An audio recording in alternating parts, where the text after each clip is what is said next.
Saya baru saja meminum setengah cangkir kopi saya ketika suara kakak laki-laki saya membelah kebisingan lobi konferensi yang ramai. Santai saja, katanya kepada lingkaran orang-orang di sekelilingnya. Cukup keras hingga terdengar oleh separuh ruangan. Dia cuma admin, tanda pengenal keren. Itu cuma pekerjaan meja yang membosankan seperti biasa. Beberapa dari mereka terkekeh. Saya merasakan setiap tawa itu mendarat di kulit saya seperti tamparan. Nama saya Kirana, dan selama yang saya ingat, hanya itulah peran saya bagi keluarga saya. Si pengatur segalanya. Gadis yang membalas email, memesan tiket pesawat, membereskan kekacauan semua orang dengan tenang di latar belakang. Namun hari ini, saya bukan hanya sekedar adik perempuan seseorang yang menggantung di pinggiran percakapan. Saya berdiri di tengah-tengah pertemuan puncak kepemimpinan yang dibangun oleh tim saya dari nol. Dan kakak laki-laki saya yang hanya admin itu tidak tahu di ruangan mana dia sebenarnya berdiri. Dia menunjuk ke arah saya sekarang. Masih berakting. Dia suka hal-hal beginian. Jadwal, kode warna, spreadsheet. Maksudku, hey, seseorang harus mencetak label nama kan? Kelompok itu tertawa lagi. Dada saya sesak. Tapi saya tidak membuang muka. Tidak kali ini. Di sebelahnya, istrinya memiringkan kepala. Menatap saya dengan rasa ingin tahu yang belum pernah saya lihat dari siapapun di keluarga saya. Matanya beralih dari tanda pengenal saya ke logo di spanduk besar di belakang saya. Lalu kembali ke wajah saya. "Jadi, Kirana?" tanyanya, tersenyum sopan. "Apa sebenarnya yang kamu kerjakan di sini?" Seluruh lingkaran terdiam, menunggu saya menggumamkan sesuatu yang kecil. Sesuatu yang cocok dengan cerita yang telah diceritakan kakak saya tentang saya selama bertahun-tahun. Tapi itu bukan ceritanya lagi. Saya menarik napas, merasakan kata-kata yang selama ini tertelan naik ke permukaan, dan membiarkan jawaban saya menajam menjadi satu kata yang akan mengubah segalanya. Sebelum saya memberitahu Anda apa yang saya katakan, dan apa yang terjadi setelah keheningan menghantam ruangan itu seperti batu bata, beritahu saya di kolom komentar jam berapa sekarang di tempat Anda, dan dari kota mana Anda menonton. Saya ingin melihat seberapa jauh rahasia kecil keluarga ini akan menyebar. Orang mengira luka terburuk datang dari orang asing. Tidak. Luka itu datang dari orang-orang yang tahu persis kemana harus membidik. Saat tumbuh dewasa, kakak laki-laki saya adalah putra yang menjadi pusat orbit keluarga kami. Namanya Dimas. 2 tahun lebih tua dari saya. Dan sejak dia memenangkan lomba sains pertamanya di sekolah dasar, semua orang memutuskan bahwa dia akan menjadi orang sukses. Dimas itu otaknya. Ayah kami biasa berkata di setiap acara kumpul keluarga, menepuk pundaknya dengan bangga. Kirana itu pendukungnya. Dia menjaga semuanya tetap rapi. Setiap pria hebat butuh asisten yang baik. Tante saya pernah bercanda, mengacak-acak rambut saya seolah saya adalah peliharaan. Mereka semua tertawa. Saya memaksakan senyum dan mengumpulkan piring-piring kotor bekas makan sate. Itu dimulai dari hal kecil. Saat kami masih kecil, saya memberi kode warna pada buku catatannya, mengetik makalahnya ketika tulisan tangannya terlalu berantakan, berlari kembali ke sekolah ketika dia lupa pekerjaan rumahnya. Jika saya meminta bantuan untuk tugas saya sendiri, dia akan mengangkat bahu. "Santai Kirana, kamu jago mengatur. Aku jago melakukan." Pada saat kami kuliah, naskahnya sudah ditetapkan. Dimas kuliah teknik di universitas negeri ternama. Saya mengambil pekerjaan sebagai resepsionis paruh waktu di sebuah kantor dan mengambil kelas malam karena tidak ada seorang pun di keluarga kami yang menganggap gelar sarjana saya layak dibiayai. "Kamu tidak butuh ijazah mentereng," kata ibu. "Kamu itu praktis. Kamu akan selalu menemukan pekerjaan admin. Orang sepertimu dibutuhkan di mana-mana." Dia bermaksud menghibur, tapi rasanya seperti vonis hukuman. Saya masih ingat pertama kali Dimas menyebut saya cuma admin. tepat di depan muka saya. Dia mengundang beberapa teman ke rumah untuk makan malam saat liburan semester. Mereka semua berbicara tentang magang, tawaran di perusahaan besar di kawasan SCBD. "Bagaimana denganmu, Kirana?" Salah satu dari mereka bertanya. "Di mana kamu bekerja?" Saya memberitahu mereka tentang kantor tempat saya menangani segalanya, mulai dari menjadwalkan klien hingga melacak pengeluaran kas kecil. Itu tidak glamor, tetapi itu menjaga tempat itu agar tidak runtuh. Dimas mendengus. "Dia cuma admin," katanya tanpa melihat ke arah saya. Dia menjaga printer agar tidak menangis. Meja makan meledak dalam tawa. Orang tua saya tidak berkata apa-apa. Saya juga tertawa, karena apa lagi yang bisa saya lakukan? Ungkapan itu mengikuti saya selama bertahun-tahun, seperti permen karet yang menempel di sol sepatu saya. Di acara keluarga, saat lebaran, di pesta pernikahan sepupu, setiap kali seseorang bertanya tentang pekerjaan saya, Dimas akan menyela lebih dulu. "Dia pada dasarnya adalah sekretaris pribadi keluarga kami," katanya. "Jika kamu butuh kalendermu diperbaiki, Kirana ahlinya." Apa yang tidak pernah dia perhatikan adalah bahwa pekerjaan admin mengajari saya segala hal yang dia tolak untuk lihat. Bagaimana kekuasaan sebenarnya bergerak di dalam perusahaan? Siapa yang membuat keputusan?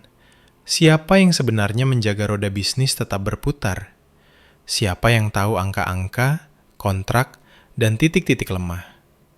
Admin duduk diam di ruangan yang orang lain sangat ingin masuki. Dan saya mencatat semuanya. Saya dipromosikan lebih dari sekali. Asisten administrasi menjadi koordinator administrasi. Lalu administrator operasional. Kemudian manajer operasional administrasi. Setiap jabatan datang dengan tanggung jawab lebih besar. Visibilitas lebih tinggi. Tapi di rumah, saya masih hanya gadis yang diminta mengirim pesan broadcast grup WhatsApp untuk acara buka puasa bersama. Saya bisa saja mengoreksi mereka. Saya bisa saja mengeluarkan bonus kinerja saya, penghargaan internal, ulasan cemerlang dari para eksekutif yang karirnya diam-diam saya jaga agar tidak tergelincir. Sebaliknya, saya menelan semuanya. Saya berkata pada diri sendiri bahwa itu tidak layak diperjuangkan. Itu hanya keluarga, tidak masalah apa yang mereka pikirkan. Kecuali itu masalah. Karena semakin karir saya berkembang, semakin lelucon Dimas terasa menyengat. Bukan hanya sebagai komentar iseng, tetapi sebagai pengingat konstan bahwa di matanya, saya akan selalu berada di bawahnya. Kurang dari substansi, hanya pendukung. Dan ketika perusahaan tempat saya bekerja melakukan restrukturisasi, dan saya diundang ke departemen baru, departemen yang menggabungkan obsesi saya terhadap detail dan ketajaman saya melihat pola, saya tidak memberitahu keluarga saya banyak tentang hal itu. "Pekerjaan sama, lantai beda," kata saya ketika ibu bertanya. Pada kenyataannya, itu adalah langkah pertama menuju satu kata yang akhirnya akan membuat dunia kakak saya berhenti berputar. Pagi hari saat pertemuan puncak itu, saya tiba di pusat konvensi Jakarta sebelum matahari terbit. Gedung itu masih setengah tertidur. Staf kebersihan mendorong troli menyusuri lorong. Teknisi memeriksa kabel di panggung utama. Aroma kopi yang agak gosong sudah tercium dari area catering. Saya menggesek kartu identitas saya. Petugas keamanan mengangguk saat pemindai berkedip hijau. "Pagi Bu Kirana," sapanya. "Hari besar." Hari besar, saya menyetujui. Saya tidak berada di sana sebagai pendamping seseorang. Saya tidak berada di sana sebagai peserta acak yang berharap membangun jejaring. Saya berada di sana karena departemen saya telah menghabiskan 6 bulan merencanakan pertemuan puncak ini dengan tim eksekutif. Merancang agenda, memeriksa pembicara, dan yang paling penting, mengevaluasi perusahaan mana yang ingin kami jalin hubungan lebih dalam. Di atas kertas, jabatan saya panjang dan mudah dilupakan. Koordinator operasional, administrasi, dan akuisisi. Dalam praktiknya, itu berarti sesuatu yang sederhana. Saya adalah salah satu orang yang memutuskan kemitraan mana yang sepadan dengan waktu kami dan mana yang tidak. Saya mulai di departemen itu melakukan apa yang selalu saya lakukan, membangun sistem. Saya melacak dokumen uji tuntas, due diligence, mengatur pertemuan antara bagian hukum dan keuangan, membuat ringkasan singkat yang benar-benar ingin dibaca oleh para eksekutif. Namun seiring kami melewati kesepakatan demi kesepakatan, manajer saya memperhatikan hal lain. Kamu melihat pola, direktur saya memberitahu saya suatu kali, menjatuhkan berkas di meja saya. Kamu menangkap hal-hal yang dilewatkan orang lain. Saya butuh kamu di dalam ruangan rapat, bukan hanya di luarnya. Jadi saya duduk di lebih banyak pertemuan. Saya mendengarkan. Saya mengajukan pertanyaan. Saya melihat tanda bahaya yang terkubur dalam tulisan kecil. Insentif yang tidak selaras dalam proposal, benturan budaya yang akan mengubah mimpi jutaan dolar menjadi tuntutan hukum. Diam-diam, dengan mantap, masukan saya mulai diperhitungkan. Pada saat pertemuan puncak itu tiba, saya memimpin pelacakan internal untuk daftar calon akuisisi dan kemitraan strategis.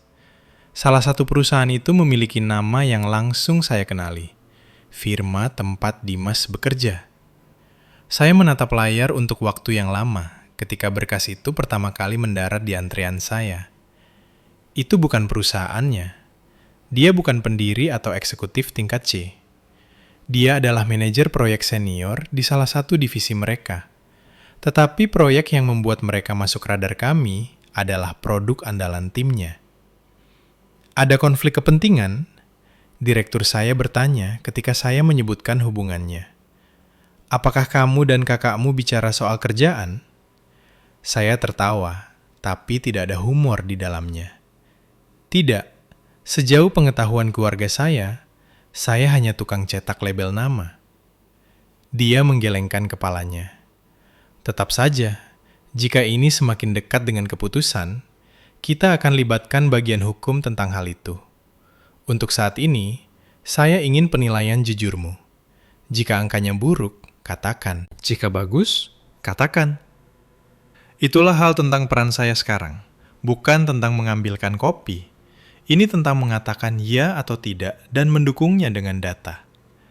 Saat saya berjalan menyusuri lorong pagi itu, memeriksa apakah setiap ruang diskusi memiliki materi yang tepat, apakah area registrasi sudah siap, apakah penunjuk arah sudah benar, saya melihat merek yang familiar sedang disiapkan di salah satu meja sponsor. Di sanalah, logo perusahaan kakak saya tercetak di spanduk dan brosur mengkilap. Saya melihat tim kecil tiba, mendorong peralatan demo, menata stand mereka. Dimas belum bersama mereka, tapi tanda pengenalnya ada di sana, di atas meja menunggu. Hei, sebuah suara memanggil dari belakang saya. Saya berbalik untuk melihat atasan saya sendiri, Pak Surya, memegang tablet. Sesi pertama sudah dikunci. Kamu siap? Siap, kata saya, menegakkan tubuh. Dia melirik ke stand sponsor. Itu perusahaan tempat kakakmu bekerja, kan? Ya. Dan kamu oke bekerja di pertemuan ini dengan mereka di sini. Kita bisa tukar tugas di lapangan kalau itu terasa aneh. Saya memikirkan bertahun-tahun sebutan cuma admin, tentang bagaimana Dimas tidak pernah sekalipun bertanya apa sebenarnya yang saya lakukan seharian, tentang lelucon yang menutupi pencapaian yang bahkan tidak pernah dia lihat. Saya baik-baik saja, kata saya. Pekerjaan adalah pekerjaan. Pak Surya mengamati saya sejenak, lalu mengangguk. Bagus, karena ada sesi tertutup nanti sore ini dengan VP mereka dan beberapa VP kita. Catatanmu akan penting. Saya menelan ludah. Siap. Apa yang tidak saya katakan adalah bahwa nanti sore adalah tepat ketika Dimas mengirim pesan teks untuk menyombongkan diri bahwa dia akan berada di pertemuan puncak industri besar. Hanya untuk pemain besar, tulisnya. Kamu bakal bosan, ini semua urusan strategi. Saya tidak membalas. Sekarang, berjam-jam kemudian, saat lobi dipenuhi para pemimpin dari setiap sudut industri, Saya bergerak melalui kerumunan dengan papan jalan di tangan dan headset di telinga. Bagi sebagian besar dari mereka, saya hanyalah seseorang yang bisa memperbaiki kesalahan jadwal atau menjawab pertanyaan logistik. Bagi segelintir dari mereka, saya adalah orang yang mereka inginkan di setiap pertemuan akuisisi karena saya mengingat apa yang dilupakan orang lain. Dan bagi keluarga saya masih gadis yang menyusun kursi. Mereka akan segera mengetahui betapa salahnya mereka. Menjelang tengah hari, pertemuan puncak berjalan lancar. Di panggung, seorang CEO ternama sedang berbicara tentang tenaga kerja tak terlihat, pekerjaan yang tidak diperhatikan orang sampai berhenti terjadi. Kerumunan tertawa ketika dia bercanda tentang kalender yang secara misterius mengatur dirinya sendiri, pengeluaran yang secara ajaib terarsip. Saya tidak tertawa. Saya mengawasi penonton. Beberapa orang menyenggol asisten mereka, menyeringai penuh arti. Beberapa eksekutif bergeser tidak nyaman di kursi mereka. Orang-orang yang mengerti melirik ke arah belakang ruangan tempat staf seperti saya berdiri. Selalu siap, selalu siaga. Di perusahaan manapun, kata pembicara itu, Anda bisa tahu siapa yang benar-benar memahami kepemimpinan dari cara mereka memperlakukan orang-orang yang membuat hidup mereka lebih mudah. Mata saya menemukan kakak saya. Dimas datang terlambat, tentu saja. Menyelip ke barisan yang telah dipesan perusahaannya. Tali tanda pengenal berayun. Senyum sudah dipasang maksima. Dia membisikkan sesuatu kepada rekan di sebelahnya. Keduanya menyeringai. Dari tempat saya berdiri, sepertinya lelucon itu tentang staf. Selama rehat kopi, lobi berubah menjadi labirin percakapan. Tawa memantul dari langit-langit yang tinggi. Kartu nama berpindah tangan. Orang-orang berkerumun di sekitar meja tinggi, menyeimbangkan cangkir dan kue-kue serta ego mereka.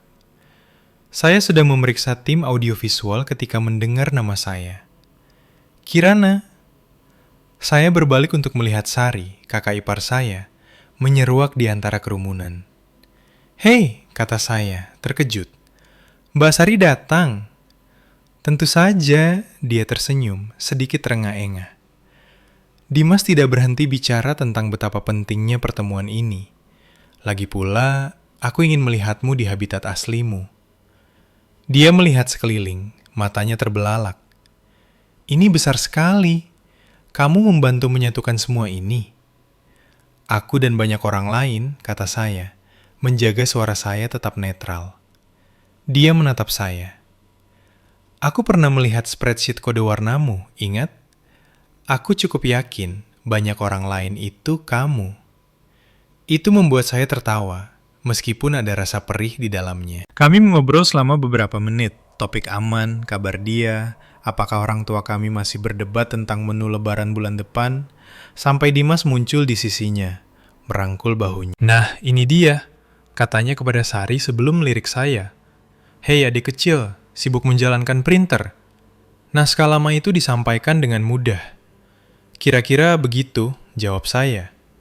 Dia tidak memperhatikan cara mata Sari berkedip di antara kami saat lebih banyak orang dari perusahaannya bergabung. Dimas menyalakan mode performanya. Dia memperkenalkan Sari kepada semua orang, membual tentang proyek baru-baru ini, melontarkan kata-kata kunci bisnis yang dia sukai bunyinya. Pada satu titik, seseorang bertanya, "Tunggu, itu adikmu? Bukannya kamu bilang dia kerja di sini?" "Ya," kata Dimas sambil menyeringai. Dia salah satu orang admin.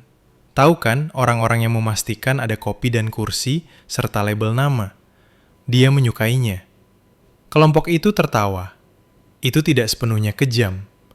Itu hanya malas. Lelucon mudah dengan mengorbankan orang lain. Saya merasakan rasa panas yang akrab di tenggorokan saya. Dorongan untuk menyusut. Menghilang di balik pilar dan memeriksa ruang diskusi berikutnya, alih-alih berdiri di sini menyerap benturan. Tapi melalui sistem pengeras suara, suara penyiar melayang keluar. Sesi kita berikutnya akan dimulai dalam 10 menit. Mohon menuju ke aula utama. Saya ingat apa yang dikatakan pembicara pagi tadi tentang tenaga kerja tak terlihat, tentang kepemimpinan. Saya juga ingat pertama kali saya membuka berkas internal perusahaan Dimas dan melihat catatan penilaian risiko. Saya telah menandai kekhawatiran bukan tentang dia. Laporan kami tidak sedetail itu, tetapi tentang pola dalam pengiriman tim, tenggat waktu yang terlewat, janji berlebihan, ketergantungan pada satu manajer proyek yang namanya terus muncul. Namanya. Hei Kirana, salah satu rekan Dimas bertanya kepada saya sekarang, apa kamu bisa duduk di salah satu pertemuan anak besar hari ini? Atau sebagian besar cuma logistik buat kamu?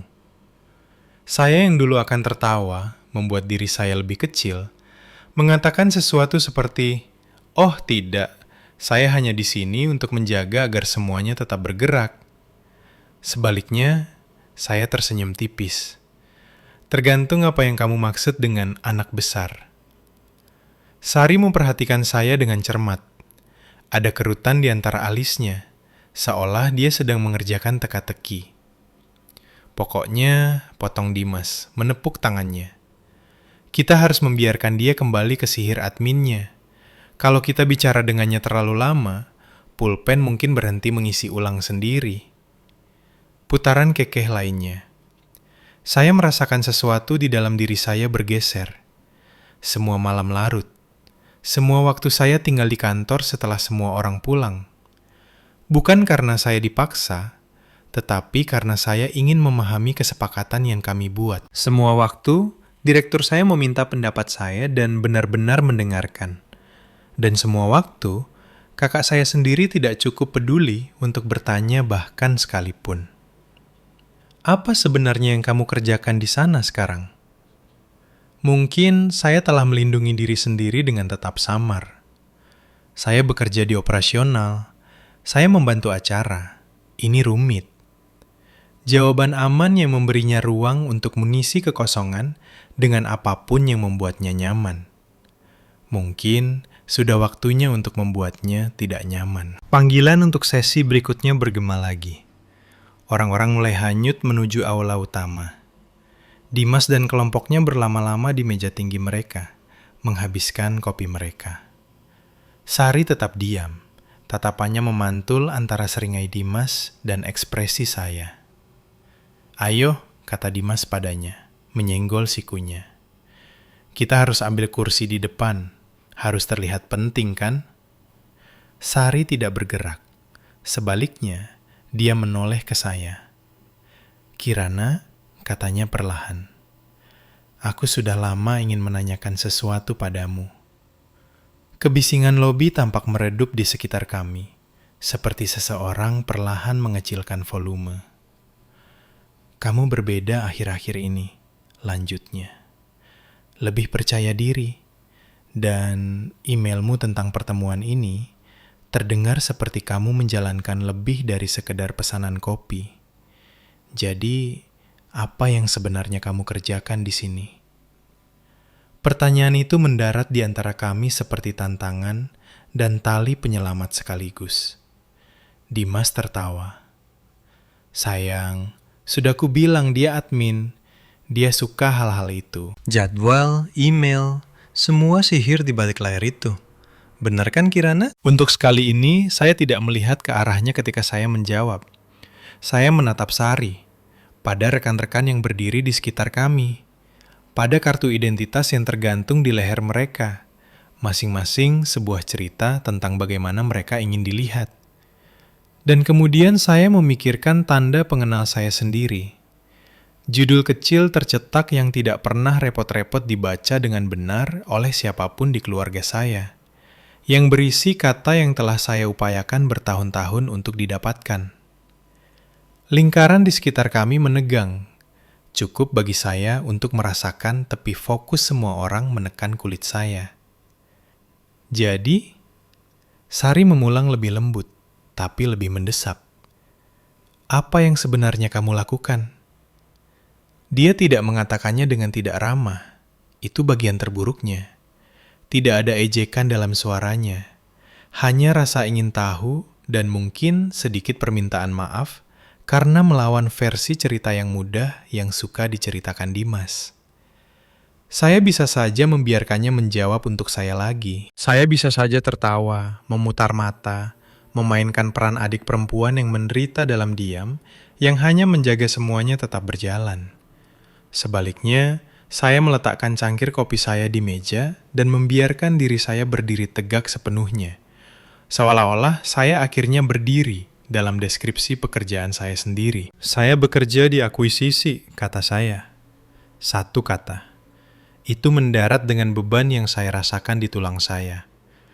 Obrolan di sekitar kami tidak hanya menjadi sunyi, itu berhenti. Percakapan di meja sebelah terhenti di tengah kalimat. Seseorang menjatuhkan pengadu kopi. Denting kecil itu terdengar sangat keras dalam keheningan yang tiba-tiba. Akuisisi, salah satu rekan Dimas membeo, sedikit mengerutkan kening. Saya mengangguk. Operasional administrasi dan akuisisi. Saya membantu mengevaluasi perusahaan mana yang bermitra dengan kami, berinvestasi atau tidak. Kata terakhir menggantung di udara, tajam tapi tenang. Di seberang saya, wajah Sari memucat. Matanya beralih dari wajah saya ke logo di tanda pengenal saya, lalu ke simbol kecil di tali tanda pengenalnya sendiri yang menandainya sebagai tamu perusahaan Dimas. Saya melihat kesadaran itu muncul secara waktu nyata. Maksudmu, dia mulai, suaranya tercekat. Timu adalah yang meninjau proposal, paket uji tuntas, profil risiko. Saya menyelesaikannya dengan lembut. Ya, saya tidak mengatakan. Dan saat ini perusahaan suamimu ada di daftar itu. Saya tidak perlu mengatakannya. Salah satu rekan Dimas bergeser dengan tidak nyaman. Jadi, kamu seperti bagian dari grup yang memutuskan apakah akan maju dengan kami. Saya bagian dari grup yang membuat rekomendasi. Saya mengklarifikasi. Keputusan akhir ada di atas tingkat gaji saya, tapi analisis saya diperhitungkan. Keheningan lagi. Kali ini lebih berat. Saya bisa merasakan Dimas menatap saya, tapi saya menahan pandangan saya pada Sari sesaat lebih lama. Dia tampak terpana, seperti seseorang yang menyerahkan teka-teki yang dia pikir sudah dia pecahkan, hanya untuk mengungkapkan ada potongan-potongan tersembunyi selama ini. Kamu tidak pernah mengatakan itu, bisiknya. Tidak ada yang pernah bertanya, jawab saya. Akhirnya saya menoleh ke kakak saya. Untuk pertama kalinya dalam bertahun-tahun, dia tidak memiliki seringai yang siap. Mulutnya sebagian terbuka, seolah lelucon yang akan dia buat telah mati di tengah jalan. Tunggu, katanya perlahan. Kamu memberitahuku bahwa kamu salah satu orang yang memutuskan jika perusahaanku dibeli. Saya salah satu orang yang memutuskan apakah perusahaanmu bahkan berhasil melewati tahap pertimbangan serius, kata saya. Nada saya tidak kejam, itu hanya faktual. Saya telah melacak jadwal pengiriman dan kepatuhan kontrakmu selama 3 bulan terakhir. Wajahnya memerah padam. Kamu bercanda, katanya. Ayolah, kamu itu... Dia menghentikan dirinya tepat waktu. Saya melihat kata itu berkelebat di balik matanya. Cuma admin. Hanya saja sekarang, ruangan itu tahu lebih baik. Salah satu rekan kerjanya berdehem. Kami berharap umpan balik positif dari sisimu.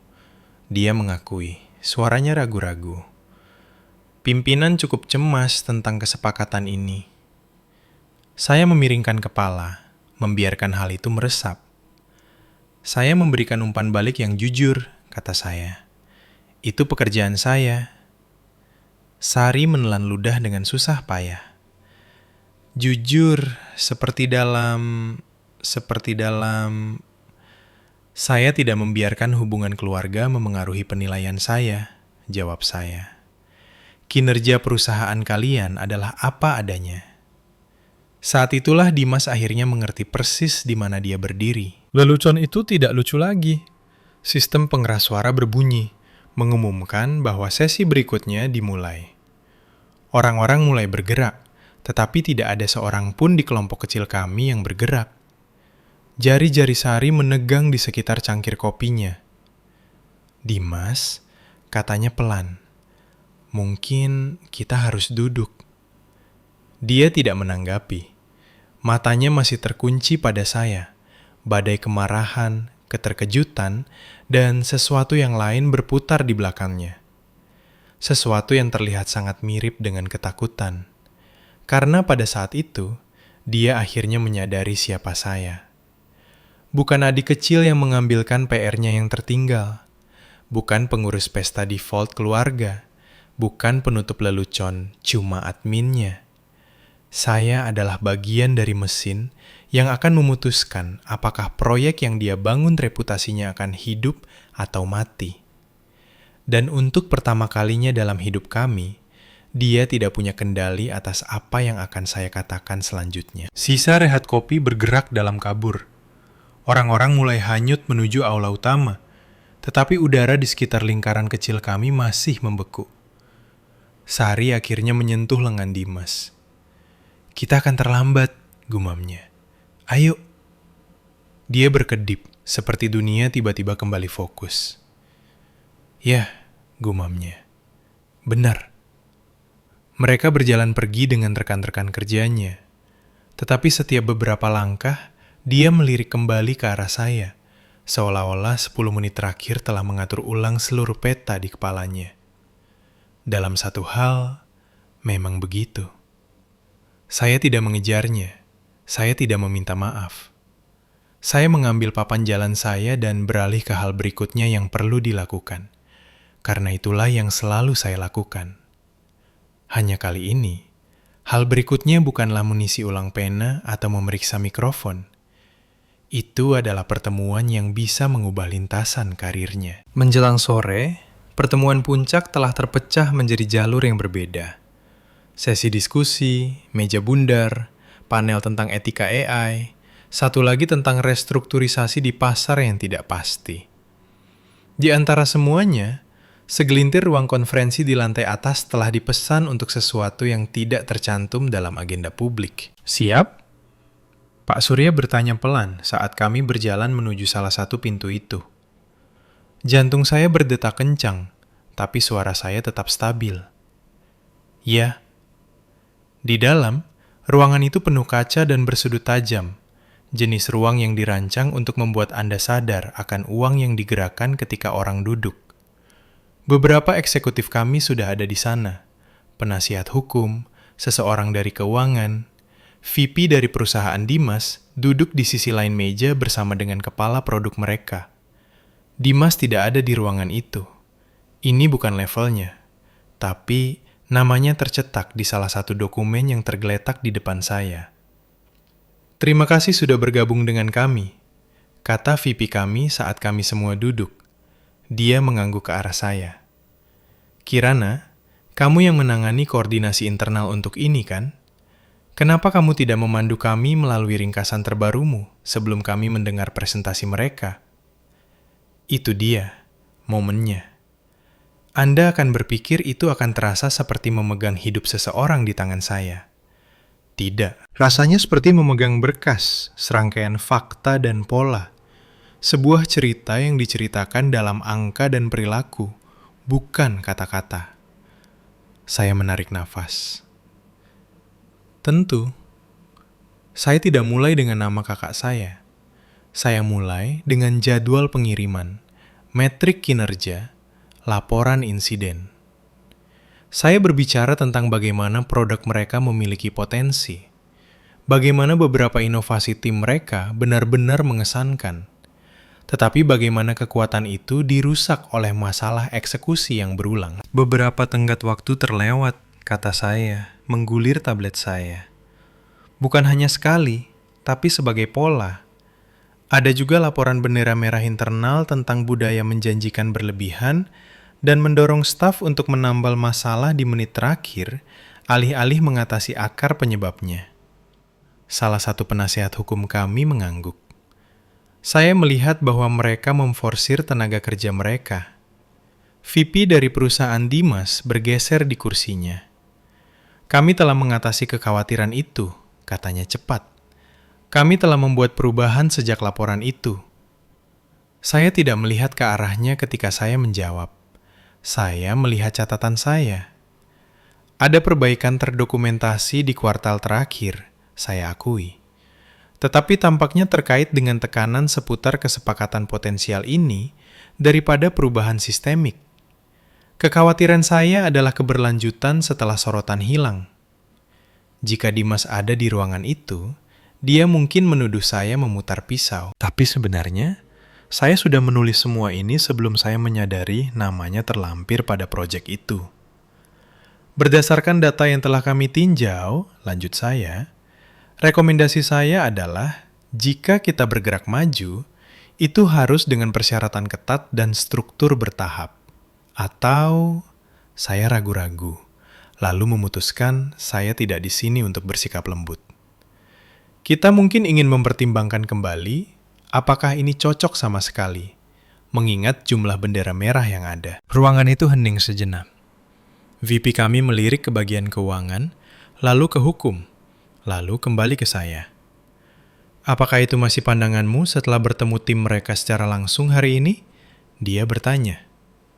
Pikiran saya berkedip kembali ke lobi, ke suara Dimas, keras dan santai, meremehkan pekerjaan yang telah membangun pertemuan puncak yang sangat dia banggakan itu. Dia cuma admin. Saya memikirkan pembicara pagi itu, yang berbicara tentang tenaga kerja tak terlihat, tentang kepemimpinan. Ya, kata saya sederhana. Masih. VP dari perusahaan Dimas berdehem. Dengan segala hormat, saya tidak yakin koordinator operasional Anda memiliki pemahaman penuh tentang visi strategis di sini. Ekspresi VP kami tidak berubah, tetapi sesuatu yang dingin memasuki nadanya. Dengan segala hormat, jawabnya, kami tidak menempatkan siapapun di ruangan ini, kecuali pemahaman mereka mendalam dan terpercaya. Kirana telah menjadi salah satu suara paling andal pada 3 kesepakatan terakhir kami. Rasa panas naik ke pipi saya, tapi saya menjaga wajah saya tetap netral. Kami di sini bukan untuk menyerang Anda, lanjut VP kami. Kami di sini untuk melihat apakah ada sesuatu yang berhasil untuk kedua belah pihak, tetapi kami tidak akan mengabaikan pola yang konsisten hanya karena produk terlihat bagus di slide presentasi. Sisa pertemuan itu tegang, tapi profesional. Mereka membuat presentasi.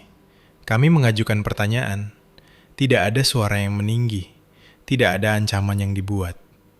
Kami pergi dengan catatan dan langkah selanjutnya. Bukan darah di lantai. Tetap saja, saat kami keluar beriringan, saya tahu sesuatu telah bergeser. Bukan hanya bagi mereka, tapi bagi saya. Pak Surya menangkap mata saya di lorong. Kamu solid di sana, katanya. Tidak ada bias, jelas. Itu tepatnya yang kami butuhkan darimu. Terima kasih, kata saya pelan. Bisakah kamu mengirimkan rekomendasi tertulis finalmu malam ini? Dia bertanya. Kita akan rapat lagi minggu depan untuk membuat keputusan sementara. Saya mengangguk. Akan ada di mejamu. Saat dia berjalan pergi, saya merasakan ponsel saya bergetar. Pesan teks dari Dimas. Kita perlu bicara, sekarang. Saya menatap layar untuk waktu yang lama. Kemudian, saya menuju ke satu-satunya tempat di pertemuan puncak itu, di mana saya tahu tidak ada yang akan mengganggu kami. Teras luar kecil di lantai 3, tepat di luar lorong samping. Dia sudah ada di sana ketika saya melangkah keluar, mondar-mandir sedikit, tangan dimasukkan ke saku celana. Langit kota Jakarta berkilauan di belakangnya. Semua kaca dan beton dan langit kelabu. Jadi, itu benar, katanya begitu melihat saya. Tidak ada salam, tidak ada senyum, hanya tuduhan. Kamu salah satu orang yang mencoba menjegal kami. Saya menutup pintu dengan lembut di belakang saya. Tidak, kata saya.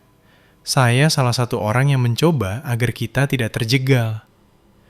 Kamu baru saja memberitahu ruangan penuh orang berjas bahwa perusahaanku tidak cukup baik, bentaknya. Kamu bisa saja mengatakan sesuatu minggu lalu. Kamu bisa saja memberitahuku. Kamu bisa saja memperingatkanku.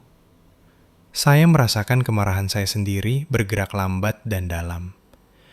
Memperingatkanmu tentang apa sebenarnya? Bahwa perusahaanmu memiliki sejarah terdokumentasi mengambil jalan pintas dan mendorong orang melampaui batas mereka. Kamu sudah tahu itu. Kamu berada di tengah-tengahnya. Rahangnya mengeras. Ini karirku, Kirana. Dan ini pekerjaanku, jawab saya. Saya tidak bisa memasukkan laporan karena kakak saya terlibat. Dia tertawa pahit. Kamu selalu jadi pengikut aturan yang baik ya? Begitu sempurna, begitu etis sampai itu menyakitiku. Saya menatapnya. Kamu berdiri di depan rekan kerjamu dan istrimu dan memberitahu mereka saya mencetak label nama untuk mencari nafkah. Itu lelucon, katanya, mengangkat tangannya. Kamu tahu aku tidak bermaksud seperti itu. Lalu bagaimana maksudmu? Saya bertanya dengan lembut. Karena dari tempat saya berdiri, itu terdengar persis seperti apa yang kamu percayai tentang saya sejak kita remaja. Dia memutar matanya. Oh, ayolah. Kamu benar-benar akan menyeret masa kecil ke dalam ini. Kamu marah aku memanggilmu cuma admin. Saya marah, kata saya. Suara saya tiba-tiba tajam. Bahwa kamu tidak pernah sekalipun bertanya siapa saya sebenarnya. Kami berdiri di sana. Angin menarik-narik pakaian kami. Kebisingan kota menjadi dengungan yang jauh. Kamu bisa memperbaiki ini, katanya akhirnya. Nadanya bergeser dari kemarahan menjadi sesuatu yang lebih licin. Kamu bisa menulis ulang laporanmu. Tekankan sisi positifnya. Kurangi sisanya. Jelaskan bahwa kami sepadan dengan risikonya. Dia melangkah lebih dekat, merendahkan suaranya. Kamu tidak harus berbohong. Cukup condongkan sedikit. Itu dia, permintaan diam-diam. Harapan bahwa saya akan membungkukkan tulang punggung saya untuknya, seperti yang selalu saya lakukan. Apa kamu ingat pertama kali kamu memanggilku cuma admin? Saya bertanya padanya alih-alih menjawab. Di makan malam itu saat kuliah di depan teman-temanmu. Dia mengerutkan kening.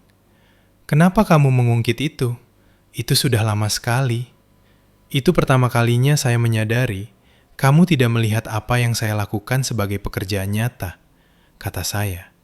Sejak saat itu, setiap kali kamu mengatakannya, itu menjadi pengingat bahwa selama saya tetap kecil, kamu merasa besar. Dia membuka mulutnya, tapi saya mengangkat tangan.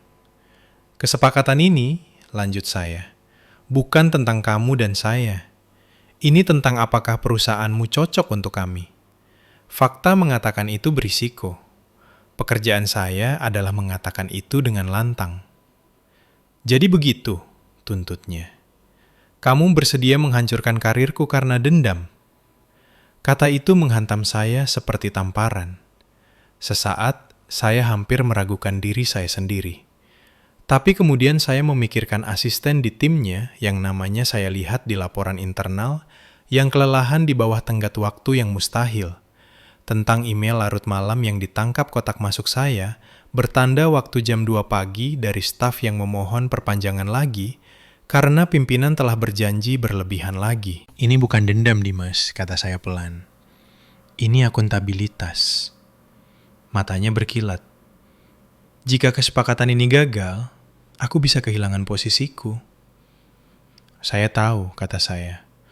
Mungkin kamu seharusnya memikirkan itu sebelum membangun istanamu di atas fondasi kekacauan. Dia mundur selangkah seolah-olah saya telah mendorongnya. Kamu benar-benar ingin melakukan ini? Saya tidak menginginkan semua ini, jawab saya. Dan untuk pertama kalinya, suara saya pecah. Saya menginginkan seorang kakak yang melihat saya. Saya menginginkan keluarga yang tidak memperlakukan pekerjaan saya sebagai bahan tertawaan. Saya ingin kamu bangga pada saya, bukan hanya ketika saya membuat hidupmu lebih mudah. Saya mengarik napas. Tapi saya sudah selesai membuat diri saya lebih kecil supaya kamu bisa merasa lebih tinggi. Jika perusahaanmu tidak bisa berdiri di atas kemampuannya sendiri, bukan tugas saya untuk menopangnya. Ekspresinya mengeras menjadi sesuatu yang tidak saya kenali. "Jangan datang menangis padaku saat ini, berbalik padamu," katanya. Ibu dan ayah akan mengamuk saat mereka tahu apa yang kamu lakukan. Jika mereka selama ini memperhatikan, kata saya, mereka pasti sudah tahu apa yang saya lakukan. Dia tertawa sekali, tanpa humor. Nikmati perjalanan kekuasaan kecilmu, Kirana. Kemudian dia menyentakkan pintu terbuka dan menghilang kembali ke dalam, meninggalkan saya sendirian di teras, hanya dengan angin dan pengetahuan bahwa untuk pertama kalinya dalam hidup kami, saya telah memilih diri saya sendiri daripada dia. Malam itu di apartemen kecil saya duduk di meja dan menulis rekomendasi terakhir saya. Saya tidak menambahkan racun apapun. Saya tidak melebih-lebihkan. Saya juga tidak memperhalus tepinya. Saya memaparkan faktanya. Di akhir dokumen, saya menambahkan satu kalimat. Mengingat pola perilaku gigih yang didokumentasikan di atas, saya merekomendasikan kita tidak melanjutkan akuisisi saat ini. Saya menandatangani nama saya dan menekan kirim. Keputusan itu datang 3 minggu kemudian. Pada saat itu, pertemuan puncak terasa seperti mimpi yang saya alami di kehidupan lain. Saya sudah kembali ke rutinitas saya. Kopi pagi, kereta ke kantor, rapat, spreadsheet, panggilan telepon. Tapi di bawah semua itu, ada dengungan rendah dan konstan dari penantian. Ketika email akhirnya tiba dari pimpinan, jantung saya berdebar. Subjek, keputusan akhir. Proposal Meridian Systems, perusahaan Dimas. Saya membaca baris pertama sekali, lalu 2 kali. Setelah mempertimbangkan dengan cermat dan meninjau semua materi dan rekomendasi, kami telah memutuskan untuk tidak melanjutkan usulan akuisisi Meridian Systems saat ini. Saya mengembuskan napas perlahan. Udara meninggalkan paru-paru saya dengan cara yang terasa seperti telah menumpuk selama bertahun-tahun. Itu sudah selesai. Bukan hanya karena saya. Kekhawatiran tim kami telah diamini oleh keuangan, oleh hukum, oleh konsultan luar, tetapi laporan saya telah menjadi salah satu jangkarnya. Sesaat, rasa bersalah melintas dalam diri saya seperti kilat. Kemudian saya ingat teras itu. Cara dia bersandar pada saya. Berasumsi saya akan membungkuk. Ponsel saya bergetar sebelum saya sepenuhnya memproses pesan itu. Pertama, pesan teks dari Sari. Apa kamu sudah dengar tentang kesepakatan itu? Kemudian, beberapa detik kemudian, panggilan dari ibu saya. Saya menatap layar. Untuk pertama kalinya dalam waktu yang lama, saya membiarkannya berdering sampai mati. Kemudian, saya mendengarkan pesan suara. Kirana, suara ibu bergetar. Kakakmu hancur. Dia bilang perusahaanmu menarik diri dari perjanjian. Bisa kamu telepon ibu balik? Kita perlu mengerti apa yang terjadi. Dia bilang ini ada sidik jarimu di atasnya. Tentu saja dia bilang begitu. Saya duduk di sana untuk waktu yang lama. Ponsel di tangan saya, beban bertahun-tahun menekan saya. Semua makan malam di mana pencapaian saya dilewati begitu saja. Semua lelucon tentang pekerjaan kantor kecil saya. Semua tenaga kerja ekstra yang saya lakukan secara gratis, hanya untuk disertakan. Apakah saya penjahatnya sekarang? Adik perempuan berhati dingin yang membiarkan kesepakatannya mati? Atau apakah saya hanya orang pertama di keluarga kami yang menolak membersihkan kekacauannya lagi? Malam itu, saya akhirnya menjawab salah satu panggilan ibu. Bagaimana bisa kamu melakukan ini? Adalah kata-kata pertama yang keluar dari mulutnya. Halo Bu, kata saya, tidak dengan kasar. Senang mendengarmu juga. Ini bukan waktunya bercanda, bentaknya. Kakakmu bekerja sangat keras untuk ini. Dia bilang kamu memberikan laporan buruk tentang perusahaannya, bahwa kamu membuat mereka terlihat tidak kompeten. Saya memberikan laporan yang jujur, koreksi saya. Berdasarkan masalah terdokumentasi, bukan perasaan pribadi. Kamu tahu betapa pentingnya ini baginya? Dia mendesak. Kamu bisa saja membantu, sekali ini saja. Saya tertawa pelan, tidak bisa menahan diri. Sekali ini saja. Bu, saya sudah membantu seumur hidup saya. Itu secara harfiah peran yang ibu berikan pada saya. Ini berbeda, dia bersikeras. Ini mempengaruhi masa depannya. Begitu juga masa depan saya, kata saya. Jika saya mulai berbohong dalam laporan resmi karena kakak saya tidak suka bagaimana kebenaran terdengar, itu mempengaruhi masa depan saya juga. Ada hening sejenak. Kamu sudah berubah, katanya akhirnya, seolah itu sebuah tuduhan. Kamu dulu begitu penurut. Ya, kata saya tahu. Kakakmu hancur berkeping-keping, lanjutnya. Dia bilang semua pekerjaannya mungkin sia-sia sekarang. Bosnya sangat marah. Itu antara dia dan bosnya, jawab saya. Bukan dia dan saya. Keluarga harusnya saling melindungi. Dia mencoba lagi, suaranya goyah. Tenggorokan saya tercekat, tapi saya menjaga suara saya tetap datar. Keluarga harusnya saling menghormati, kata saya. Selama bertahun-tahun, ibu melihat Dimas menjatuhkan saya di depan orang-orang dan tidak pernah mengatakan sepatah kata pun. Itu hanya godaan, protesnya lemah. Mungkin bagi ibu, kata saya. Bagi saya, itu pengingat bahwa apapun yang saya lakukan, saya akan selalu menjadi warga kelas 2 di keluarga ini.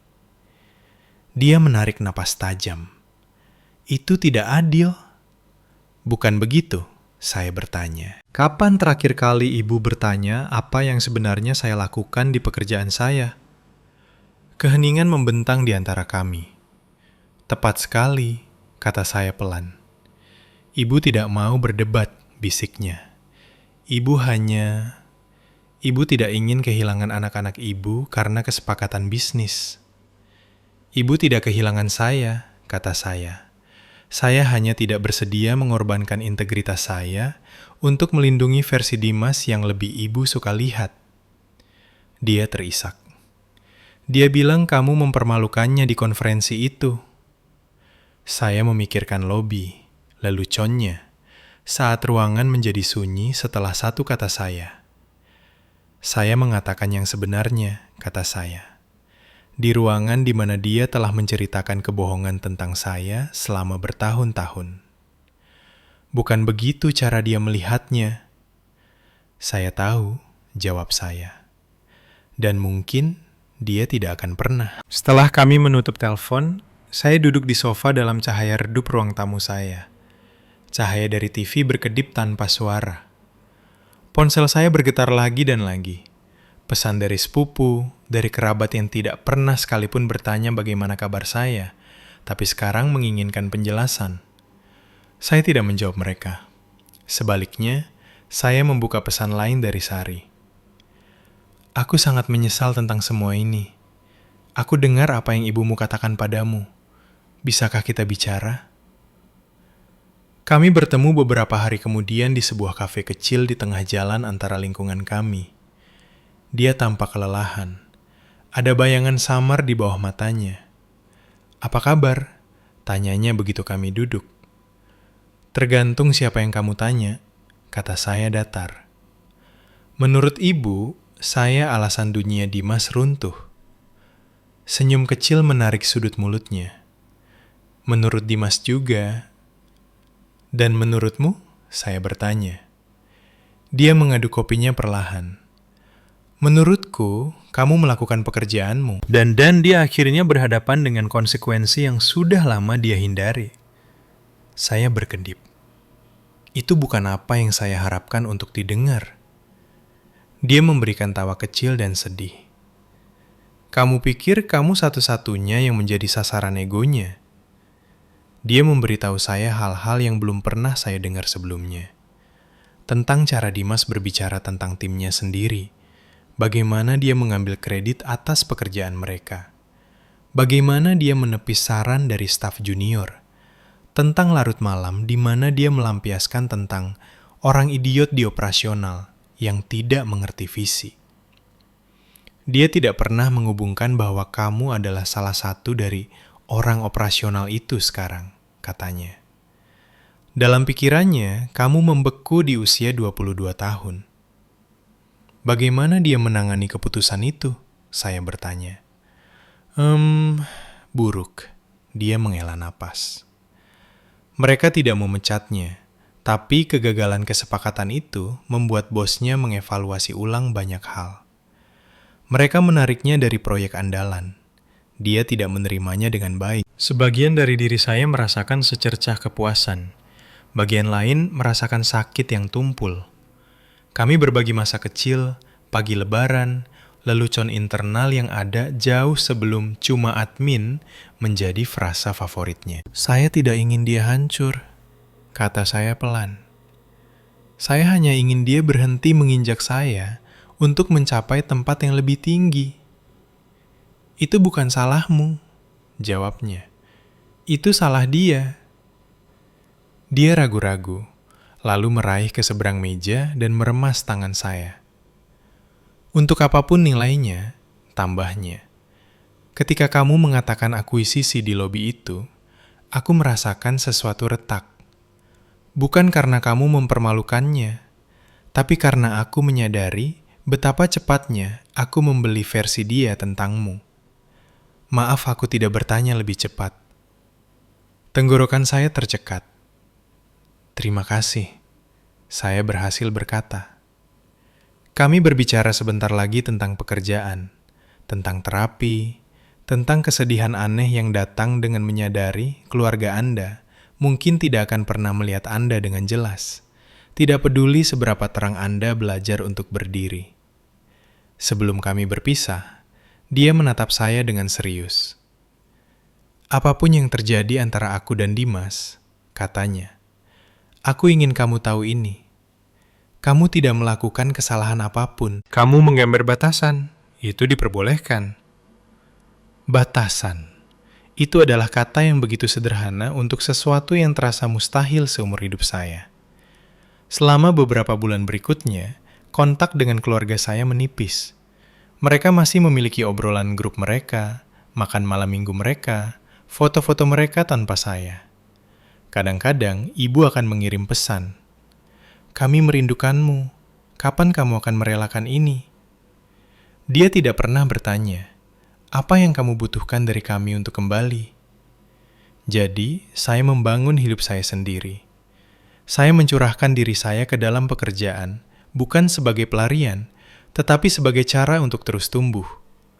Saya bergabung dengan program bimbingan untuk admin muda yang mengajari mereka cara mengubah pekerjaan tak terlihat menjadi pengaruh yang terlihat.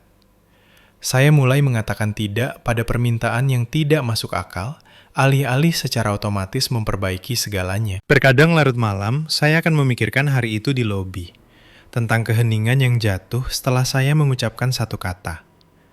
Tentang raut wajah Dimas ketika dia menyadari saya memegang semacam kekuasaan yang tidak bisa dia kendalikan.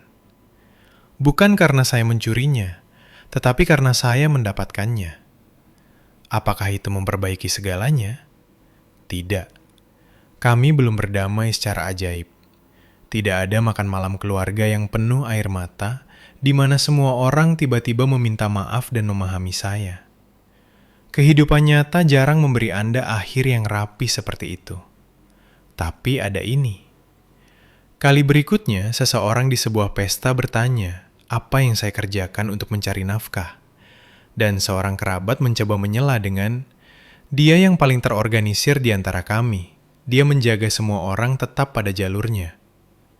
Saya tersenyum dan menjawab untuk diri saya sendiri. Saya bekerja di bidang akuisisi, kata saya. Saya mengevaluasi perusahaan mana yang masuk akal bagi kami untuk bermitra dan mana yang tidak. Itu tanggung jawab yang besar. Saya menyukainya. Dan kali ini, ketika ruangan menjadi sunyi, itu bukan karena mereka terkejut saya memiliki kekuasaan atas kakak saya. Itu karena mereka akhirnya menyadari saya memiliki kekuasaan itu selama ini. Jadi, inilah pertanyaan saya kepada Anda. Jika Anda telah bersama saya sejauh ini, pernahkah Anda membiarkan versi orang lain tentang diri Anda menjadi lebih keras daripada versi Anda sendiri? Dan jika pernah, apa yang akan terjadi jika sekali saja Anda menceritakan kisah Anda dengan kata-kata Anda sendiri? Mungkin itu tidak akan membuat ruang konferensi menjadi sunyi, tapi itu mungkin cukup untuk membuat dunia Anda akhirnya mendengarkan.